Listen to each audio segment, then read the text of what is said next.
Hi guys, so kakagising ko lang ng mga alas 12. 4 hours lang ang tulog ko. And di pa ako kumakain. Tinatamad akong kumain. Papasok pa ako mamaya. Night shift sa pinapasok akong factory. So, meron akong gustong i-share. Total, di naman ako makatulog. Gusto kong magkaroon ka ng intimate relationship with God. Kasi gusto kong ma-secure yung buhay mo. At ayoko naman na matapon ka sa impyerno kung saan masusunog ka or balatan ka ang buhay. Hindi naman namimili si Lord God na piliin mo siya. It's still your choice kung piliin mo siya or i-deny mo siya. Kasi ang tunay na love naman is walang sapilitan. So, God give you a choice. So, sino ba siya? Si Lord God kasi tatay natin siya. Siya yung gumawa ng heaven, earth, yung sky, mga halaman, mga hayop, lahat. Siya ang gumawa. Si Adam and Eve naman, mga sinaunang tao, ay niloko ni Lucifer. Tinuruan silang magkasala. That caused them separate from God. Si Lucifer naman, isa siyang perfect angel na nilikha din ni Lord God. So, sa charm niya, power niya, sa kagalingan niya, gusto niyang siya na lang yung purihin. Gusto niyang angkinin yung trono ni Lord God. Para siya na lang yung, ang tawag dito? Gusto niya maging Diyos. Pero hindi naman pwede kasi isa lang din siyang nilikha ni Lord God. So, the throne only belongs to God. Ngayon, ang tigas ng ulo ni Lucifer, ang tigas ng puso niya, pinili niya yung gusto niya. So, nag-brainwash siya ng mga a third of the angels in heaven para makipagdigmaan kay Lord God. Pero alam natin na natalo siya.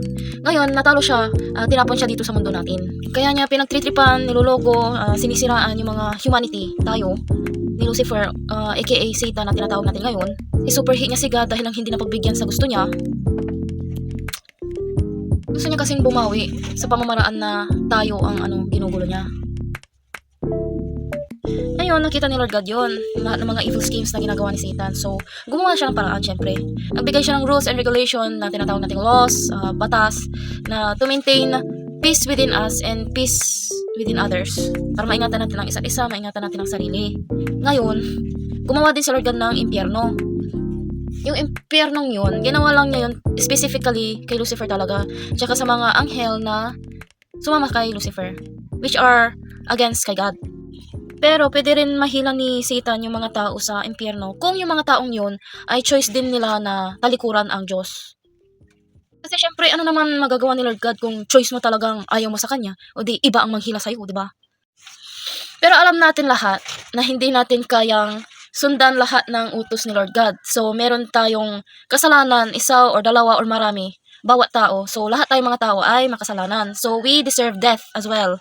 Kitang-kita ni Lord God lahat ng kasalanan natin through us. Kaya itago natin yan, kitang-kita niya lahat. Kitang-kita niya na hindi natin kayang ingatan ng mga sarili natin, hindi natin kayang ingatan ng isa-isa. So, napapahamak tayong lahat. So, gumawa ulit siya ng paraan. Siya na mismo yung bumaba sa kanyang trono sa heaven, dito sa mundong to, at nagkatawang tao siya. Ngalan niyang Jesus Christ. Nakibjaming muna siya sa mga tao, sa mga anak niya, nakikain, nakiparty, nag-enjoy. At sa lahat ng pinuntahan niya, lagi siyang nagtuturo. Tinuturuan niya yung mga anak ng Diyos, lahat ng mga tao kung paano mamuhay ayon sa Kanya at para sa Kanya. Nag-perform din siya ng mga miracles para mapatunayan niya na siya nga yung Diyos natin. So, hanggang sa dumating na yung point na kung bakit siya bumaba dito, para patawarin tayong lahat sa ating mga kasalanan, para makipag-reunite tayo sa Kanya as a family again.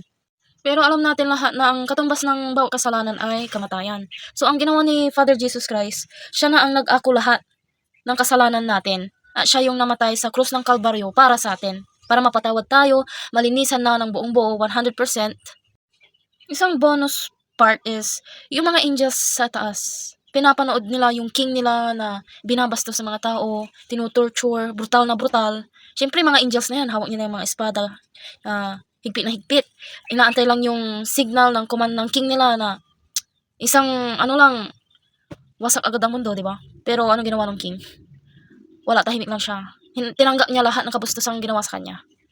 For the sake of us. For the love of the Father's children. That is the most gracious love na binigay niya.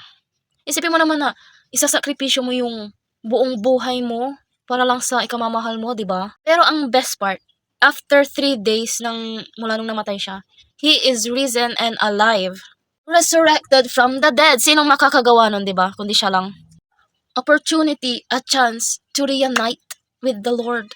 At isa pa, kung napansin nyo na nagkatawang tao si Lord God as Jesus Christ, namatay siya for us and then resurrect siya after 3 days. Which means, kung sino ang naniniwala sa Kanya, kung sino ang namumuhay ayon sa Kanya at para sa Kanya, ay magiging tulad niya na immortal.